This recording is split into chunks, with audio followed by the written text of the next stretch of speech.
special opening ceremony for the 2025-2026 academic year in Vietnam.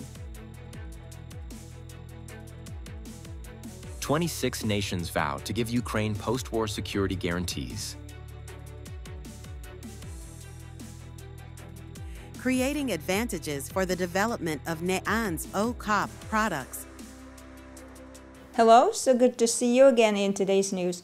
I'm Hoàng Yên, and here we go, the first step of the show. On September 5th, along with more than 23 million students and teachers across the country, nearly 1 million students and teachers at all levels in Nghệ An just officially entered the new school year with a special opening ceremony. For the first time in history, the event was broadcasted live on VTV1 and connected online with more than 30,000 educational institutions across the country. The main location was located at the National Convention Center in Hanoi. At the Central Bridge, Party General Secretary To Lam delivered a keynote address and beat the drum to open the new school year. In Nghệ An, nearly 1 million teachers and students from 1,417 schools across the province simultaneously joined the nationwide opening ceremony. This important event is also associated with the 80th anniversary of the establishment of the Ministry of National Education, now the Ministry of Education and Training. Despite being held online, the atmosphere of the opening day at schools was still solemn, warm, and sacred with the message: comprehensive innovation in education, flexible adaptation in the digital age.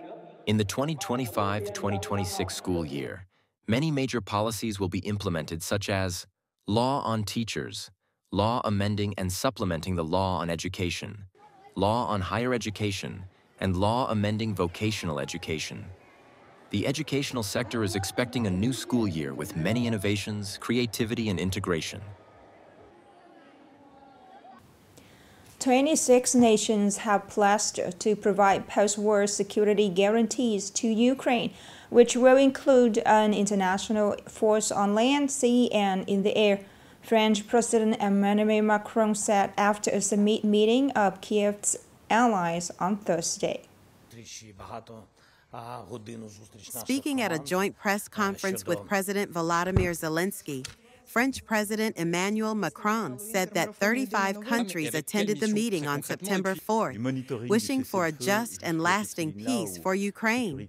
According to Macron, of these 35 countries, 26 countries, the list has not yet been made public, have agreed to provide some form of post-war security guarantees to Ukraine, including the deployment of troops.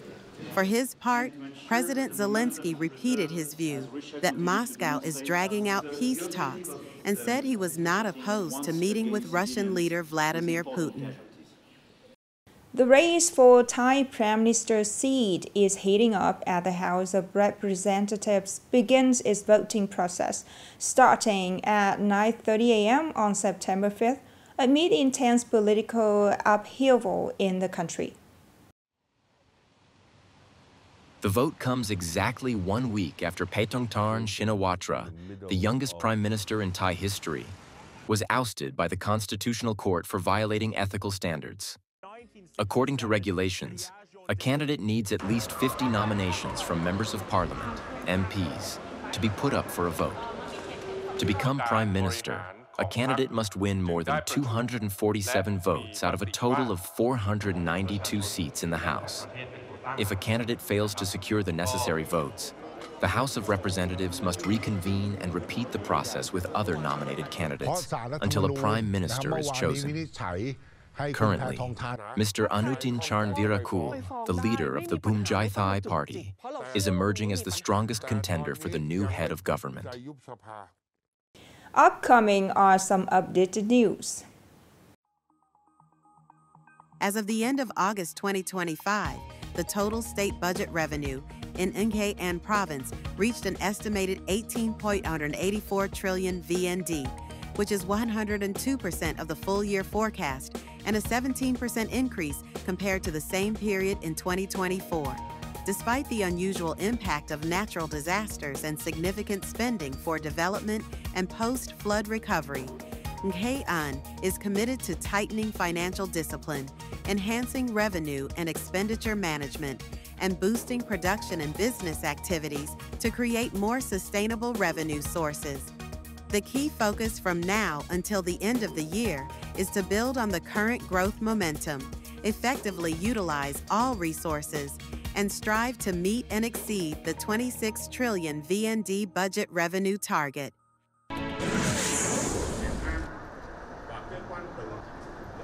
The series of events, Vietnam International Sourcing and the Ho Chi Minh City Export Forum 2025, along with the ITE HCMC 2025 International Tourism Expo, have officially opened at the Saigon Exhibition and Convention Center, SECC, in Ho Chi Minh City.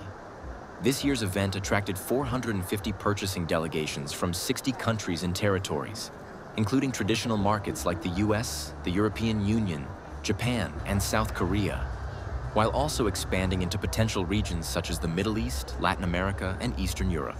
Spanning an area of 10,000 square meters, over 400 Vietnamese businesses are showcasing 12,000 products, ranging from agricultural products, processed foods and beverages, to textiles, footwear, wood products, furniture, packaging, and supporting industrial goods.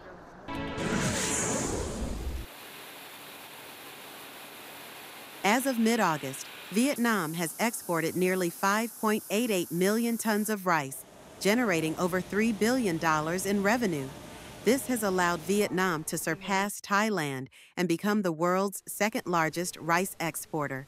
Notably, the price of Vietnamese 5% broken rice has reached an 8-month high of $460 per ton. The rising price shows that focusing on the production and export of high-quality, green standard rice is the right strategy for businesses to cope with constant market fluctuations, helping Vietnamese rice secure a stronger position in the international market.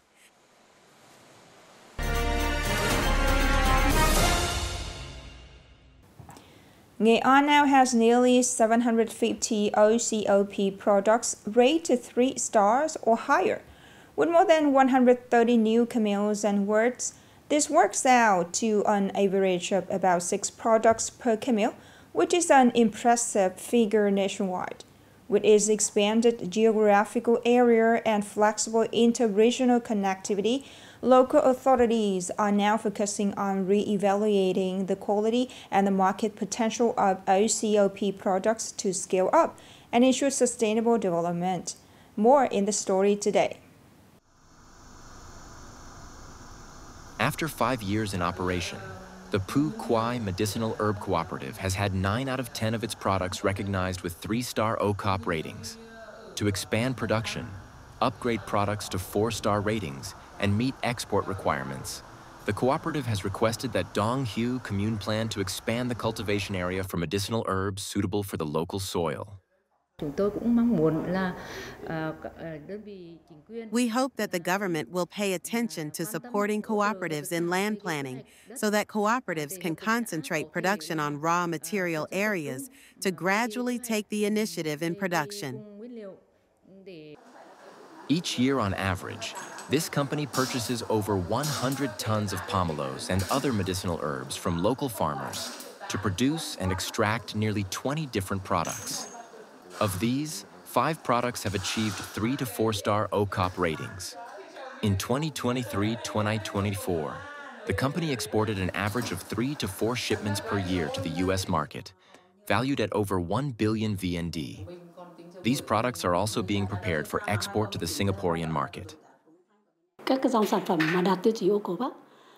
Products with OCOP from 4 stars or higher have favorable conditions for export, so now businesses continue to register to evaluate and upgrade OCOP products. Previously, due to the small size of communes and limited raw material areas, some OCOP products faced supply shortages and could not meet consumer demand. However, with the merger and expansion of communes and wards, ensuring a stable supply will certainly be more convenient.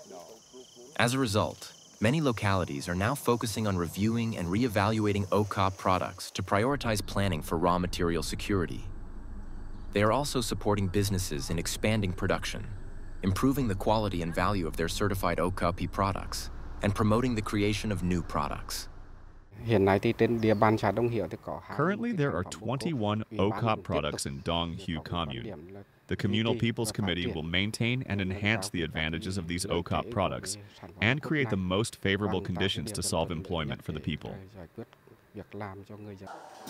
With more authority delegated to communes and wards after the district level is eliminated, local governments can proactively support and monitor, propose capital and technical needs, and promote products. OCOP producers also have more direct access to trade promotion programs, skills training, and capital loans to expand production, diversify OCOP products, and meet market demands.